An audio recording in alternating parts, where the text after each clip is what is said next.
You spent money on your patio, time picking out every single thing. And there are trends you installed, completely convinced they'd last forever, that today any designer can spot in 5 seconds as signs that your space got stuck in another era. Not because you made bad decisions, because nobody told you they had an expiration date. Today I'm showing you the 10 that are officially dead in 2026, why the industry kept selling them even though they already knew what was coming, and what's actually working now. Stick around for number 1 because that's the one costing people the most money without them even realizing it. I've been in outdoor design for years, and there's something clients keep telling me over and over when I show up to look at a patio. They tell me, I did everything right, and it still doesn't look the way I wanted. And when I walk through the space, I always find the same thing. It's not that they did it wrong, it's that they followed exactly what the industry was telling them was trending. And the industry has a very clear business model. What's trending today needs to be replaced tomorrow.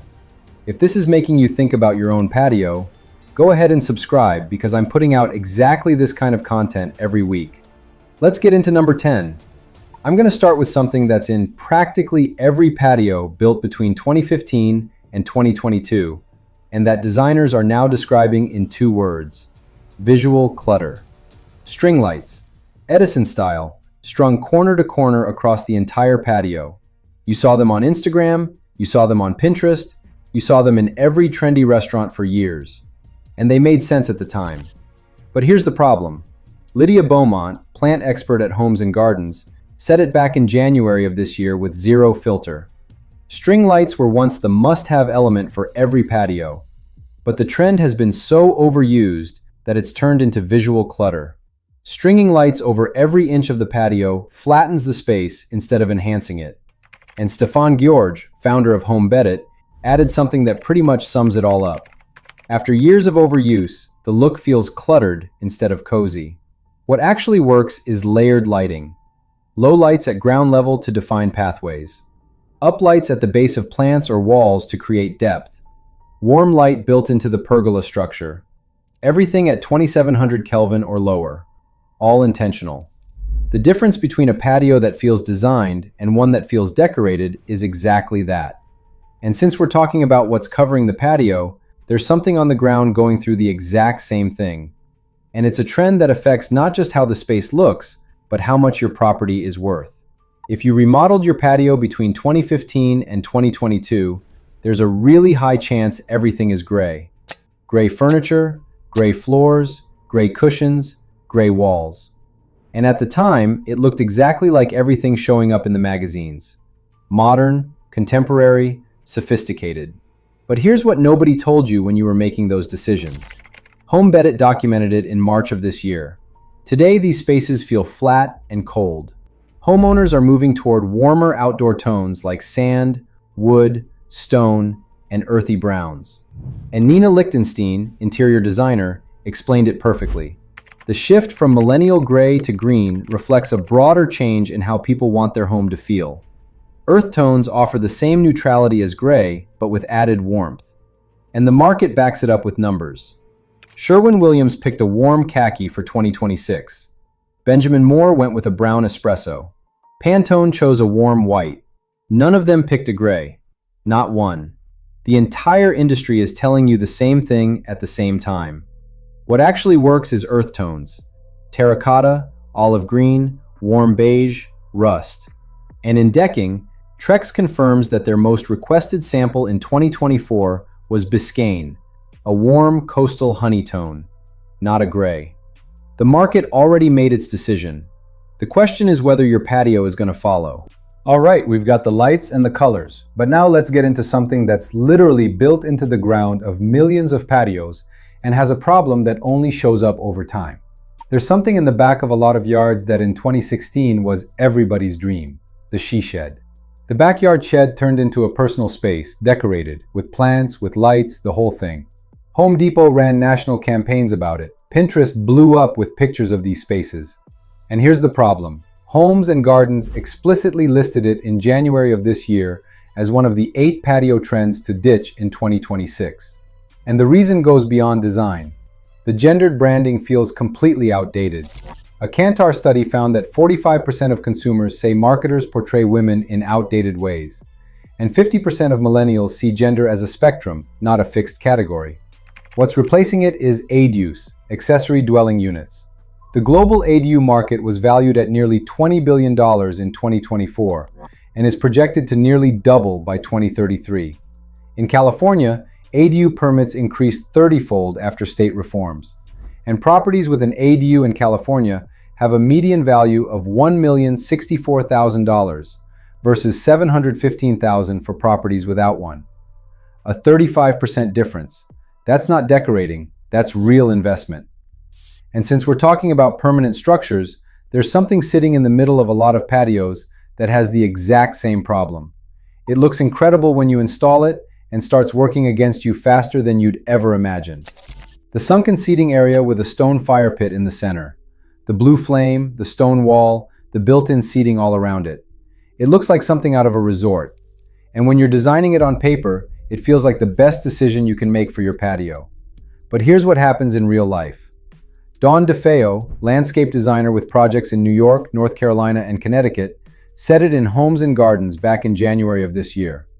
We're seeing a clear shift away from oversized fire pits. They tend to dominate the outdoor space and rarely get used enough to justify the cost. And there's something else nobody mentions when they're selling it to you. Regulations are tightening up dramatically.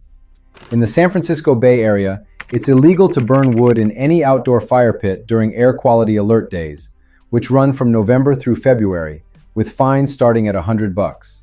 Southern California issued more than 15 no-burn alerts during the 2024 to 2025 season. And the EPA documented something devastating. Residential wood-burning devices emit more PM 2.5 particulates than all cars and trucks on the road combined.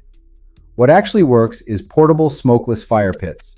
The smokeless fire pit market hit $1.18 billion in 2024, and 39% of all new fire pit purchases are already this type. Solo Stove hit a valuation of over $2 billion at its IPO. The market already made its decision. Fire's taken care of. But now let's get into something that's in the dining area of almost every patio and has a problem designers spot immediately. The sofa, the chairs, the table, everything in the same material, same color, same style. All coordinated, all perfect, all bought from the same place on the same day.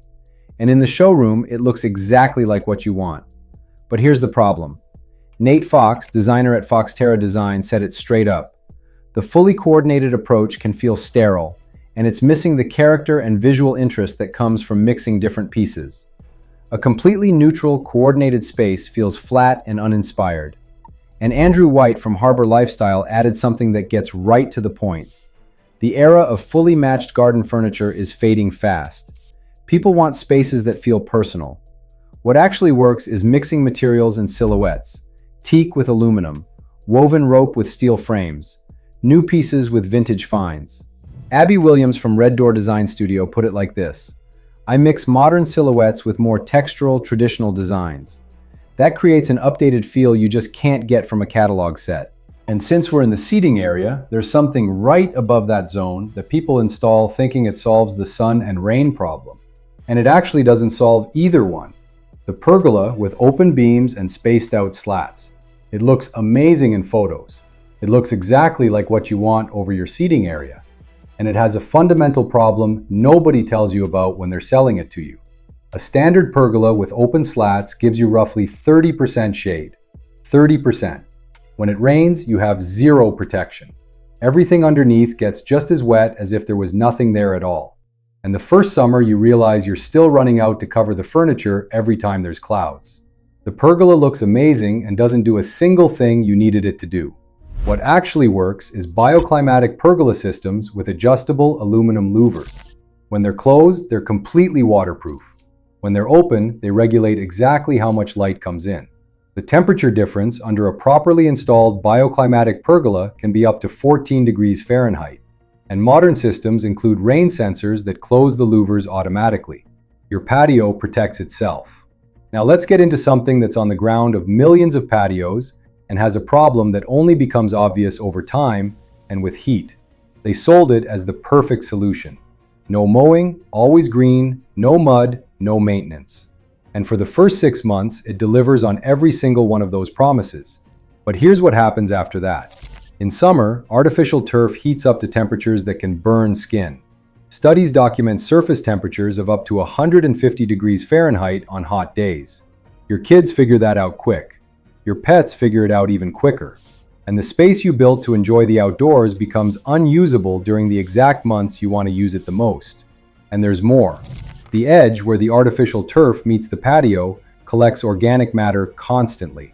Within 2 or 3 seasons, that edge looks neglected no matter how much you clean it. What actually works is low-maintenance natural ground covers. Creeping thyme, sedum, phlox. They don't heat up. They get better with time, and they look better the more they grow. And while we're looking at the patio floor, there's something going on with outdoor kitchens that's the exact same story. And this is probably where the most money is being lost. The stone island with a built-in grill, refrigerator, sink, pizza oven, everything integrated, everything permanent. It looks like something out of a resort. And when you're budgeting it out, it feels like the best investment you can make in your outdoor space. But here's what the data says. Tina Huffman, landscape designer, said it in Homes and Gardens this year. They're expensive to build, and the reality is they rarely get used enough to justify the cost. They age poorly with exposure to the elements, and over time they become an eyesore instead of an asset. I try to steer my clients away from full outdoor kitchens, and the numbers back it up. The average cost of an outdoor kitchen is $16,424, according to Angie 2025. The national return on investment is only 55 to 71%, and the NKBA found that most homeowners only use their outdoor kitchen a few times a week during 3 seasons a year. In summer, only 46% use it 3 or more times a week. The rest of the year, it basically doesn't get touched. What actually works is a quality freestanding grill with generous counter space and smart storage. Tina Huffman summed it up perfectly. A high-quality grill with generous counter space, an outdoor fridge, and a small sink. That does everything you need without locking in your patio layout forever. But now let's get into something that's in the water. Literally. And it has a problem that shows up exactly 2 weeks after you install it. The urn fountain in the corner of the patio. The stacked stone waterfall. The ceramic vessel that bubbles. You saw them at the garden center, and in the showroom they looked exactly like what you wanted to create, some ambiance in your patio. And here's what happens in real life. The pumps are undersized. They're not built to run long term. Most of them start having issues in the first season. The pump clogs. The water level drops faster than you'd expect. If the pump runs dry, it burns out. And now you're hunting for a replacement pump for something you bought 6 months ago. Algae is the other problem. Without proper circulation and the right setup, the water turns green in 2 weeks. The fountain starts to smell, and you end up spending more time cleaning and maintaining that thing than actually enjoying your patio. What actually works is a properly sized fountain with real materials, a correctly spec'd pump, and a thought-out placement. Or just put that money into lighting and plants. They create ambiance without weekly maintenance. And we've made it to number 1. And it's number 1 because it's the trend that's cost people the most money and is being dropped the fastest by designers in 2026. It's in millions of yards right now. That deep red, almost orange color that the big box stores put in every single aisle because it was cheap to produce and easy to sell. And in the 90s and 2000s, it was what everybody had. House Digest documented it this year with zero sugarcoating. The main problem with red mulch is that it feels completely artificial in practically any setting. It disrupts the visual flow of the garden and competes with your own plants for attention. It fades unevenly, creating an unprofessional look in less than 1 season. But there's something else nobody mentions. The University of Massachusetts warns that it can contain contaminated recycled wood from demolition sites with toxic chemicals that leach into the soil. Dr. Harry Hoytink from Ohio State University was even more direct. Dyed mulches are especially lethal around young plants and in new gardens. And Jordan Clough from Richardson & Associates Landscape Architecture summed it up perfectly. Dyed mulch has been outdated for a while now. Additive-free mulch provides a ton of benefits to your garden, on top of a neutral backdrop that lets your plant colors be the stars, not the mulch. What actually works is natural hardwood mulch. Kevin Lenhart from Yardson said it on Redfin. A fresh layer of 2 to 3 inches with clean edges makes your entire yard look professionally maintained right away. It enriches the soil as it breaks down, and it looks exactly like what it is: natural, intentional, and current.